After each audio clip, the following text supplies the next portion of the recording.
So here to talk about upper body strength for women.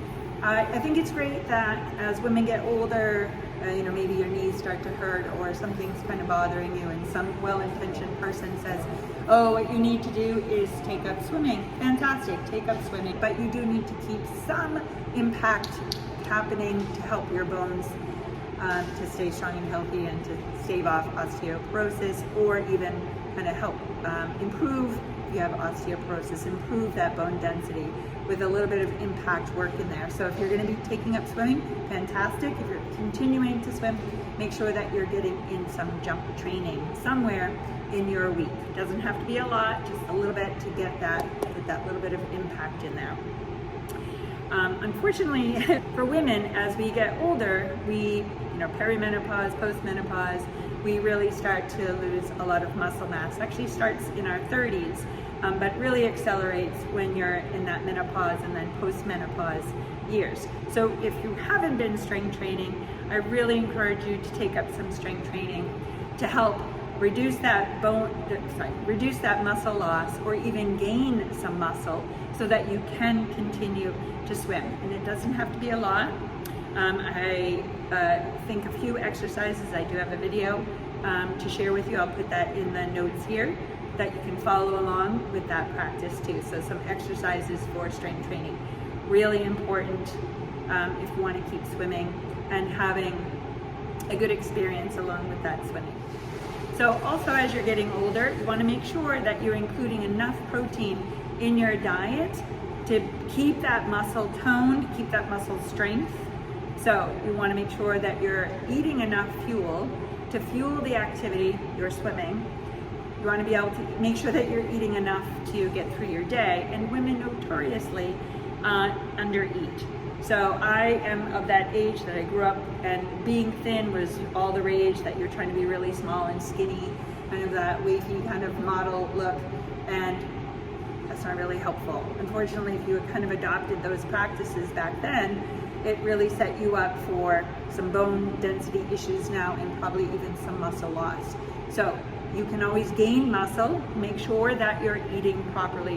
One, to fuel your swimming, to fuel your activity. If you're adding in strength training, which I hope that you are, that in order to build more muscle or to keep that muscle, you need to have enough protein on board to make that happen. You cannot build a house unless you have the materials to build a house. So if you don't have protein, you're not going to build that muscle.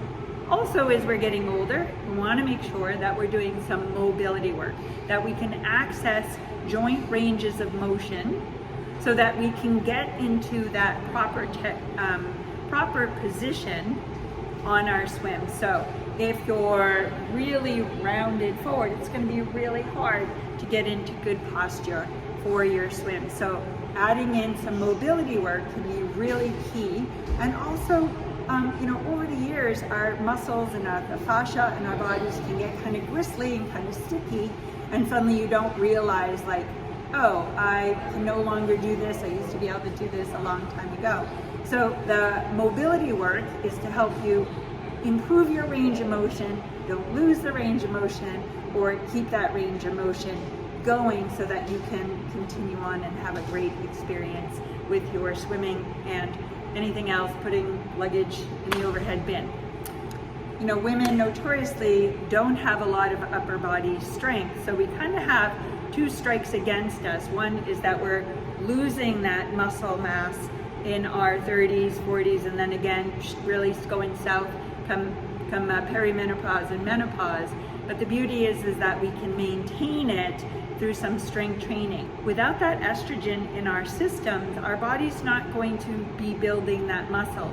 And so that can add in some real challenges of some soft tissue damage to the shoulder. So if you're like, oh, my shoulders are getting a little cranky here, as you're getting older, you want to address that now.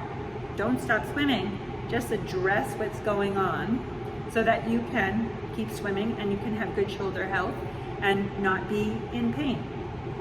So we can be really vulnerable, and we are choosing a sport that's going to require our upper body strength to be there.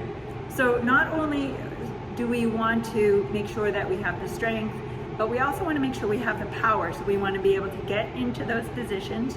with our mobility work, we want to have the strength to get into that position. We also want to have really good technique so that we're not somewhere along the lines compensating and using these muscles that's not their job to make our arm move in such and such a way. Our body's really kind of amazing. They're saying, oh, you want to do this? Here, I'll make it happen. And it may not be the best, okay? Again, it may be compensating, but it also can lead to problems somewhere down the road. So yeah, maybe you can be swimming, that's fantastic. You can go do really well, but then somewhere along the lines, the wheels start to fall off. So through that strength training, through that good technique, through that mobilization, we're also talking about power, being able to generate power so that we can move through the water quickly, efficiently, and have a really good experience with our swims. A few of my tips in a nutshell, just to kind of reiterate it. So we need that impact. We have muscle loss and we want to mitigate that through some strength training. We become very vulnerable as we get older, so we want to make sure that we're doing some mobilizing. We want to pay attention to our nutrition, and we really want to dial in that technique so all your swims can be fantastic for the final day on this planet. All right, thanks for tuning in. I hope that you like this video. If you do, hit that like button or subscribe so that you don't miss that subscribe button so you don't miss any of my future content.